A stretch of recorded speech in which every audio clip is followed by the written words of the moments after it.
नमस्कार दोस्तों, मैं हूं रवि कुमार और आप देख रहे हैं मामबी न्यूज। अभी मैं झारखंड में हूं और झारखंड में फगुआ पूरी तरह से चढ़ गया है और जेबीकेएसएस के सदस्यों पे भी चढ़ गया है, सैनिकों पे भी चढ़ गया है। देख सकते हैं हमारे साथ जेबीकेएसएस के एक नए सैनिक केंद्रीय संगठन मंत्री जी हमारे साथ में है और इनसे परिचय कराएंगे आप लोगों का और आगे बढ़ेंगे। सबसे पहले अपना परिचय हमारे दर्शकों को खुद दें। सबसे पहले आपके जितने भी दर्शक देख रहे हैं सभी को मैं एक बार झारखंडी जोहार करता हूं और फगुआ और होली की ढेर सारी शुभकामनाएं देना चाहता हूं। और मैं बता दूं, मेरा नाम उगन भुइयां है और अभी जेबीकेएसएस के केंद्रीय संगठन मंत्री के रूप में एक मुझे दायित्व दिया गया है। और मेरा घर सिमरिया है। सिमरिया का एक पंचायत है कसारी। वर्तमान में वहाँ से हमारे पत्नी श्रीमती सुमिता कुमारी मुखिया का नेतृत्व कर रही है। और लगातार दो वर्षों से जब भी आंदोलन भाषा और की हुई है तो उससे लगातार मैं दादा के विचारों पर चल रहा हूँ। और आगे चल करके झारखंड की जो अस्मिता है और इसकी जो इतिहास, गौरवशाली इतिहास जो विलुप्त होते जा रहा है, निश्चित तौर पर हम लोग उसको पुनः स्थापित करने में। भैया एक सवाल, अभी फगुआ है तो थोड़ा सा कस के सवाल करना बनता है। अभी जेबीकेएसएस में है और कस के सवाल चलेगा, ठीक है। आप बताइए कि चतरा में स्थानीय को लाने के वजह से अभी आपसे पहले किन्हीं से का बाइट लिया मैंने, आपके सदस्य, उन्होंने बोला कि जयराम दादा ने यह स्थानीय सिखाया। चतरा के लोकसभा चुनाव में कोई सोच रहा है कि स्थानीय सांसद को देना है तो उसका वजह जयराम महतो जी है, तो क्या कहना चाहेंगे? सबसे पहले सवाल इसी से चालू किया। ये तो निश्चित तौर पर ये देखने के लिए पूरे झारखंड में ये जो ऐसा हुआ है, लेकिन दादा का जिस तरह सोच है और एक नौजवान जो चतरा जी जो विधानसभा में हमारे 14 लाख वोटर है, सबसे बड़ी समस्या ये चीज है। हमको आपके चैनल के माध्यम से चतरा जिला के जितने भी वोटर्स हैं या किन्हीं पार्टी के सदस्य हैं, कार्यकर्ता हैं, मैं उन सबों पर ये प्रश्न छोड़ देना चाहता हूँ कि सारे पार्टी को यहाँ पर कार्यकर्ता झंडा उठाने के लिए मिल जाते हैं, कमेटी बनाने के लिए मिल जाते हैं, यहाँ पर मंडल अध्यक्ष का मंडल अध्यक्ष, जिला अध्यक्ष सारे मिल जाते हैं। क्या किसी भी पार्टी में ये यहाँ के विशेषकर 14 लाख वोटर हमारी यहाँ माताएं बहनें में एक भी कोई बच्चा पैदा नहीं है जो यहाँ से नेतृत्व कर सके?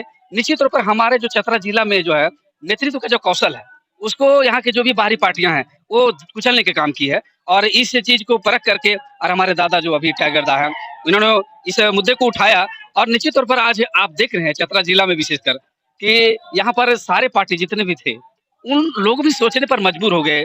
आने वाला समय में आप चैनल के माध्यम से देख रहे हैं जो भी कार्यक्रम हो रहा है, मैं किसी पार्टी का नाम नहीं लेना चाहता हूँ, लेकिन उनका भी जिस तरह विरोध सीधा सीधी हो रहा है यहाँ पर, वहां पर माने उनके सभाओं में हमारे दादा जयराम महतो जिंदाबाद के नारे लग रहे हैं, तो निश्चित तौर पर ये बहुत खुशी होती है।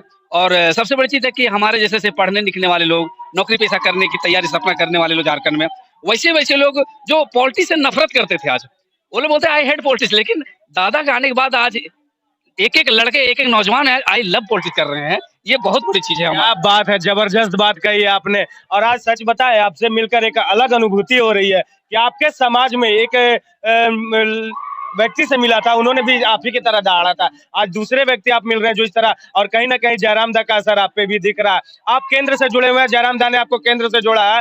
एक चीज सवाल हमारा रहेगा कि इस बार लोकसभा चुनाव में कहां से झारखंड से आ रहा है जेबीकेएसएस? देखिए, हमारी जो टीम थी वहां मात्र हम लोगों ने निर्णय लिया था कि हम लोग 6 लोकसभा चुनाव लड़ेंगे, लेकिन पब्लिक और जो हमारे झारखंडी मिट्टी के हैं उन्होंने मांग कर दिया और मैं समझता हूँ कि अभी हम लोग लगता है 14 सीट पर भी हम लोग लड़ेंगे चुनाव। अभी जो है सो 8 सीट पर आ गया है हमारा, और आने वाला में निश्चित तौर पर जैसे जैसे होगा हमारे पब्लिक लोग से लगातार देख लीजिए फगुआ का नया खबर है।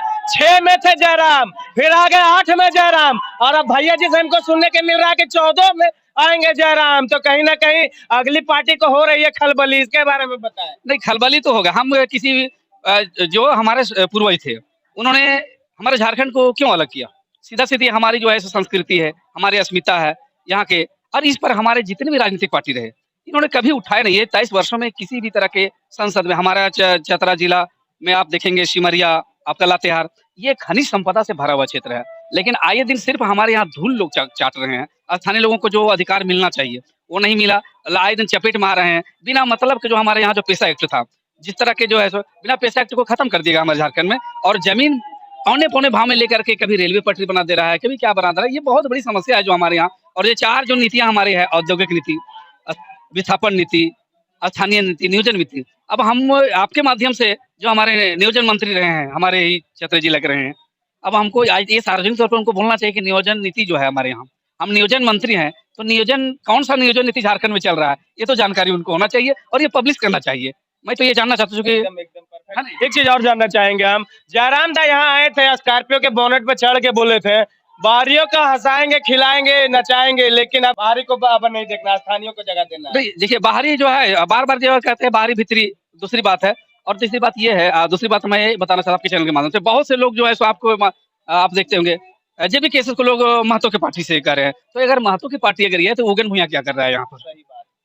ये तो होना चाहिए। ये महतो की पार्टी अगर स्थानीय नीति लागू हो जाती है, यहाँ पे औद्योगिक नीति लागू हो जाती है, तो क्या महतो को ही फायदा होगा? क्या हमारे यहाँ के आदिवासी और मूलवासियों को फायदा होगा? तो ये जो है सो कॉन्सेप्ट जो बाहरी पार्टी जो फैलाना चाह रहे हैं, तो मैं आपके चैनल के माध्यम से कहता हूँ ये हमारे यहाँ की जनता समझ चुकी है इस चीज को, और आने वाला 2024 में जो है सो जवाब देगी। और मैं एक चीज आश्वस्त करना चाहता हूँ आपको कि चतरा लोकसभा का जो आपका जो 52 वर्षों का जो हमारा इतिहास कलंक लगा हुआ है, वो जेबी केसेस पलट देगा। और निश्चित तौर पर हम लोग जेबी केसेस हम कैंडिडेट यहाँ से उतारे हैं और हम लोग जीतेंगे एकदम, इसमें कोई किंतु परंतु नहीं है। बहुत बहुत बड़ी बात कही है। मैंने मिलाया अभी जेबी केसेस के एक धुरंधर सैनिक से, इन्होंने साफ कर तौर से कह दिया है कि इस बार झारखंड में जो चल रहा है आजादी के बाद से सूखा, वो सूखा को अब पूरी तरह से नास्ता नाबूद करने आए हैं जेबी केसेस, और इस बार स्थानीय जरूर सांसद बनेंगे। कहीं ना कहीं ये बड़ी खबर है। मैं हूं रवि कुमार और आप देख रहे हैं मामबी न्यूज। धन्यवाद।